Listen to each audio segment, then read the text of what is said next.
Let's not sugarcoat it, this is a plot twist nobody saw coming. 1 minute, Shedeur Sanders is the golden ticket.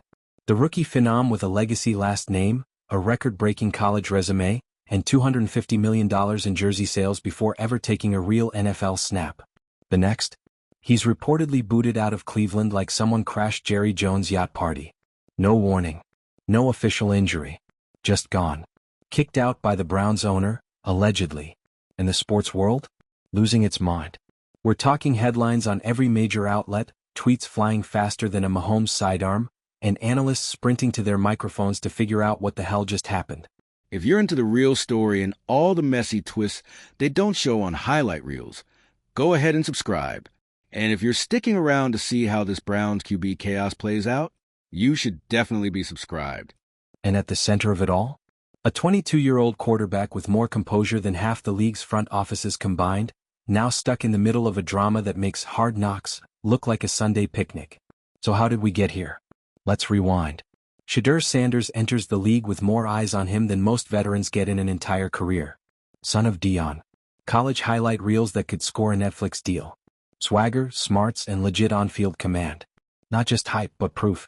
And when Cleveland scooped him up, it felt like a match made in narrative heaven. New blood. New hope.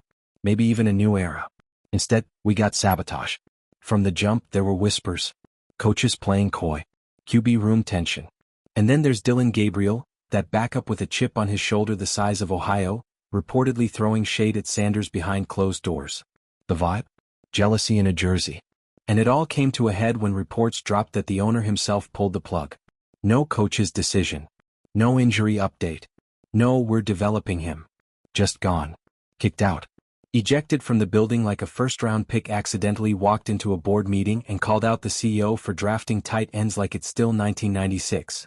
And here's where it gets ugly. You've got Rich Eisen, one of the most respected voices in football, going on air and absolutely eviscerating the nonsense surrounding this kid's exit. He's not just defending Shedeur.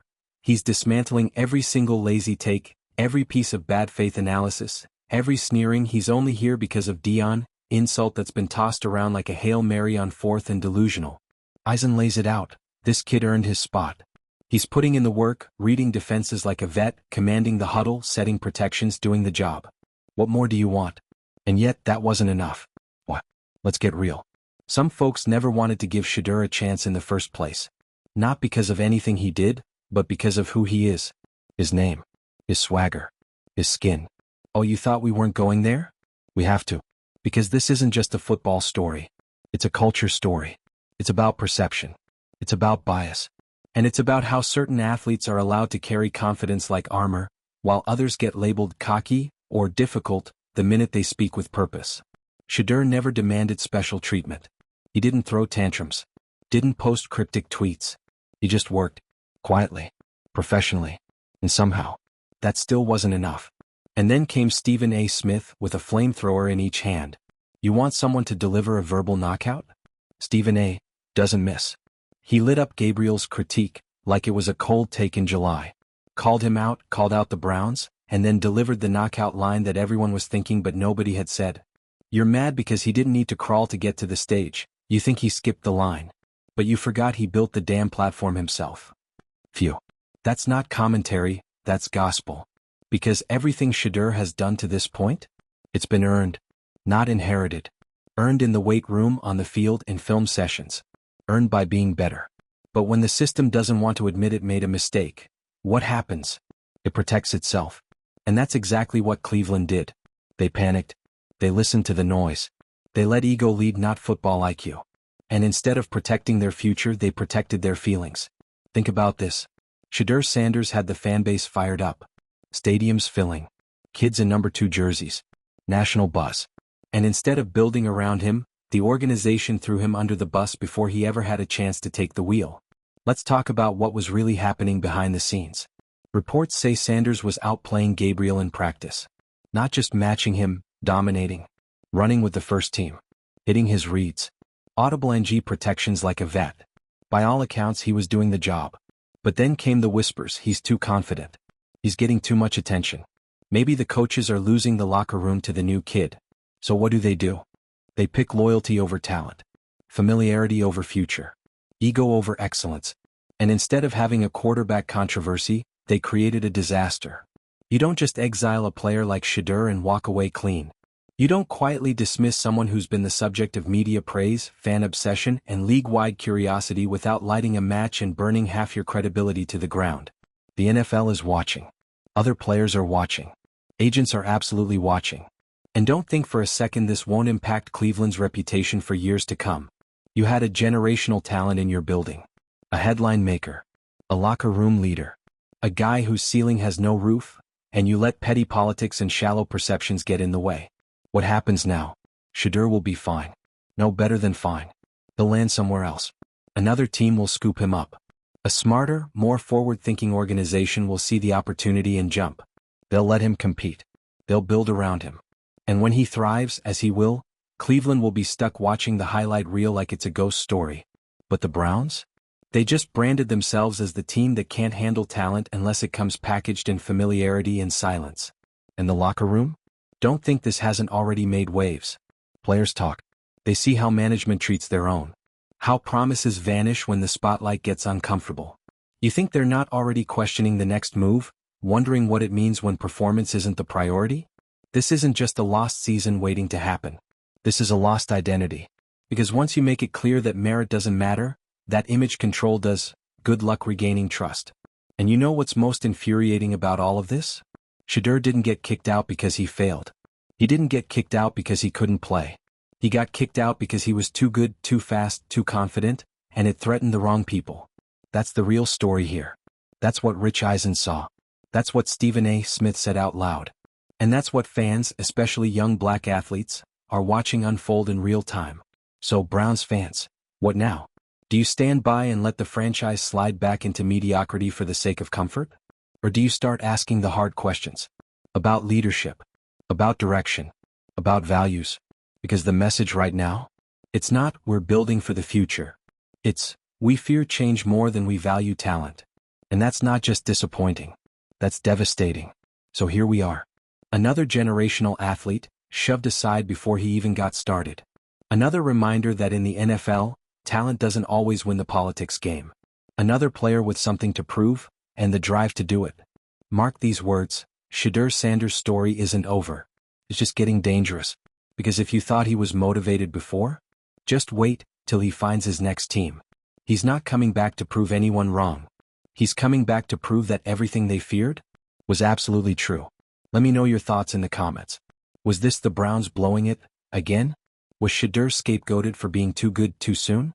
And which team should scoop him up before it's too late? And of course, if you live for chaos, cold takes, and watching the NFL combust in slow motion, you know what to do. Subscribe. Because with the way this league is moving, there's always another fire about to start. Let's not pretend this is just some rookie gets cut story. This is the beginning of a revenge arc. And if you've been paying attention to how Shedeur Sanders operates, then you already know, he's not done. He's not rattled. He's reloading. Because that's what happens when you've been underestimated your whole life, even with greatness in your blood.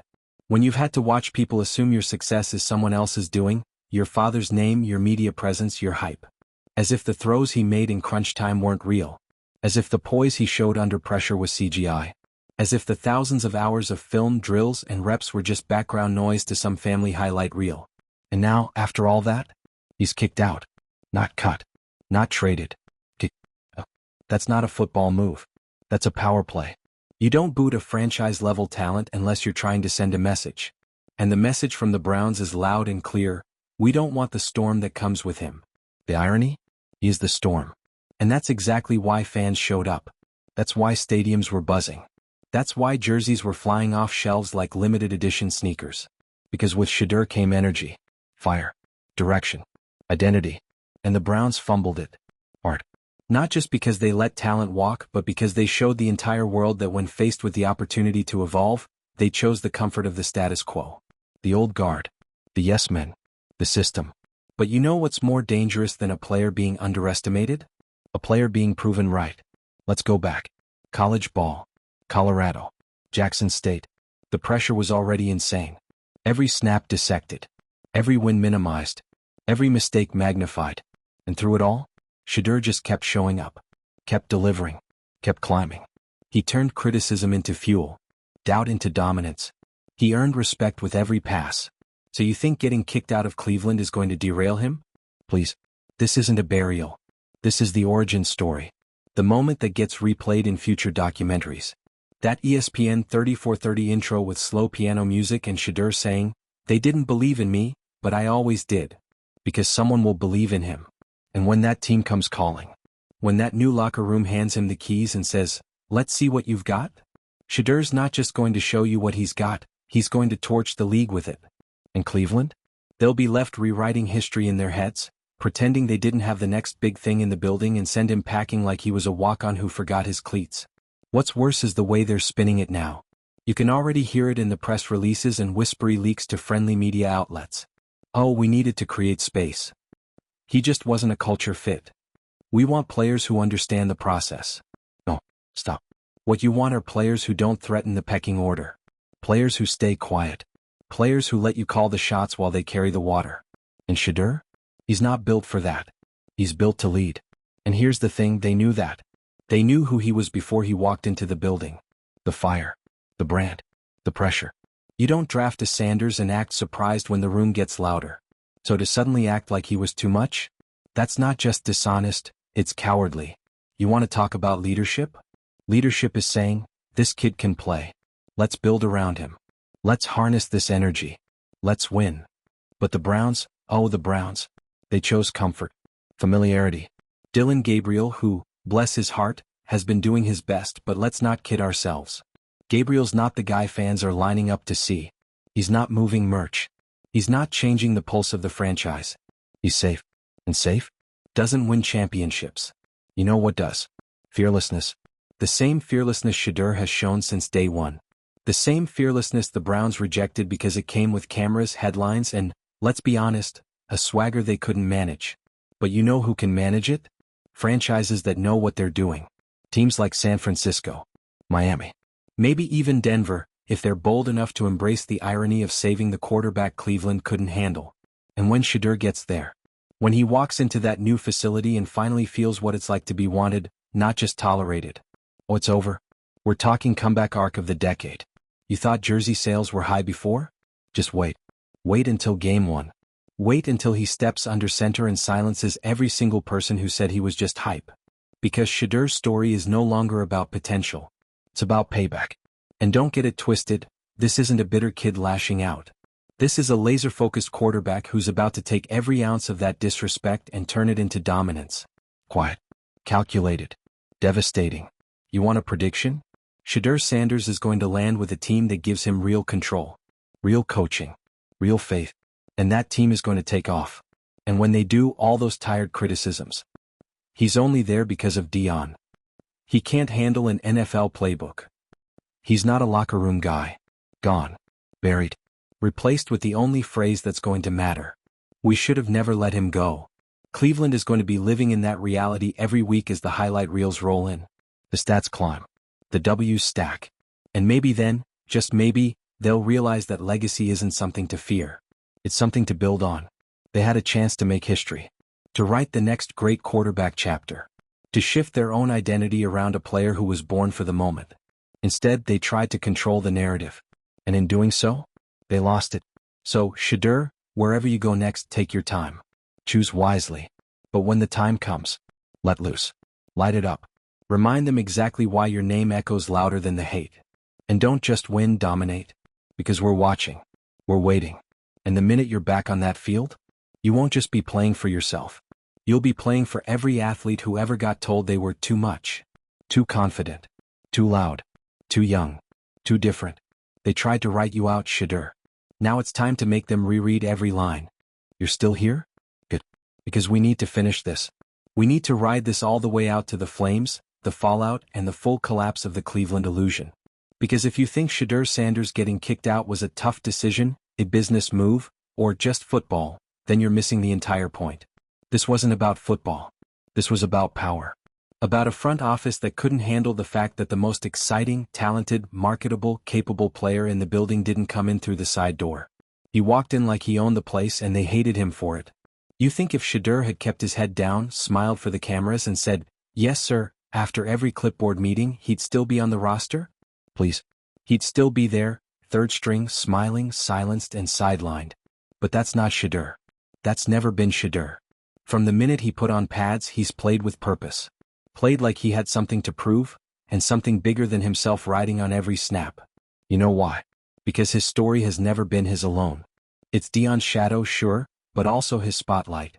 It's being told your success is manufactured, even when your footwork is cleaner than half the veterans in the league. It's being too good to be ignored and too confident to be controlled. That's the real problem here. Cleveland didn't want a quarterback. They wanted a mascot. They wanted the energy without the edge. The Sanders brand without the Sanders backbone. And when they realized they couldn't shape him into something more digestible, more neutral, more safe, they threw him out. Not quietly. Not gracefully. Just gone. 1 minute he's running with the first team in practice, calling audibles, delivering dimes across the middle. The next? His name stripped from the depth chart like it never belonged. But it did. And we all know it. You know who else knows it? The players. Don't sleep on the locker room fallout. Because for every teammate who stays silent on social, there are 5 more side texting, group chatting, shaking their heads like, man, they really did him dirty. It's one thing to get beat in camp. To lose the job fair and square. That happens. But to get ejected from the building because you dared to shine a little too brightly? Because you were drawing too much media attention, too many headlines, too many uncomfortable questions? That's not football. That's insecurity. That's a fragile organization protecting its ego over its future. And guess what? The NFL sees it. The smart franchises? They're already lining up. Because this isn't just about picking up a raw QB with potential. This is about rescuing a star. Shedeur is now the hottest free agent not because he's available, but because of how he became available. And every coach with a functioning brain is thinking the same thing. Let's go get the guy Cleveland couldn't handle. Think about the narrative power of that. You bring in Shedeur, you're not just adding talent, you're making a statement. We believe in the player and the person. We're not afraid of the spotlight. We're not afraid to evolve. That's not just recruitment. That's recruitment with purpose. Meanwhile, Cleveland's left trying to explain the unexplainable. Imagine being a fan and trying to rationalize this. Oh well, he wasn't ready. He didn't earn it. We trust our process. Please. He was ready. He did earn it. And your process? Just tanked your credibility. Let's be clear, this is going to follow the Browns for years. Like a ghost that whispers, you chose the safe route, and it got you nowhere. Because when Shedeur takes the field somewhere else, and he will, he's not going to play like someone who needs to prove you wrong. He's going to play like someone who already did and you just weren't smart enough to see it. And when that first touchdown hits the highlight reels, you think people aren't going to bring this up? You think the Browns won't get tagged in every post, every comment, every clip of Shedeur carving up secondaries like he's on a revenge tour? Oh, they will. And they'll deserve it. They'll be the new cautionary tale. The updated version of drafted the wrong guy, except this time they didn't just draft him, they kicked him out for being too good at his job. And here's the real kicker. Shedeur never needed Cleveland. They needed him.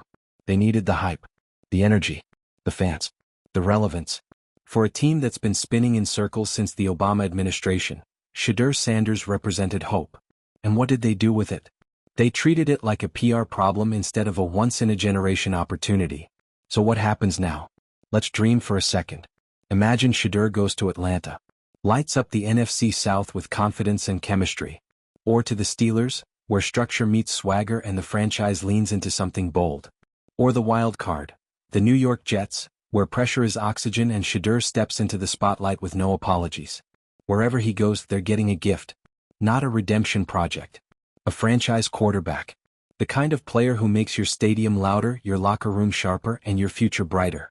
And when that happens, and when the wins start coming, and when he climbs the ranks like we all know he will, there's going to be one team sitting at home watching it all unfold. Wishing. Regretting. Knowing they had it first, and let fear write the ending too soon. So if you're a Browns fan reading this, ask yourself, what do we stand for?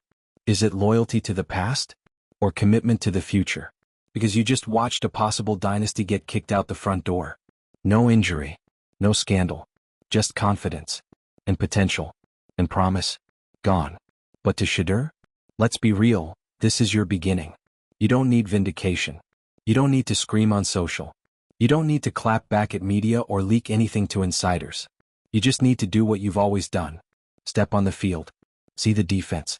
Make the throw. And remind everyone who tried to write you off that you are the pen. So for anyone still doubting? Still holding on to the narrative that he's just hype, just a name, just a media product? Cool. Hold that thought. You're going to need it when he's holding the mic, holding the trophy, holding the moment you swore would never happen. And you'll hear it again. That phrase. The one we're going to say over and over, louder and louder, season after season. They shouldn't have let him go.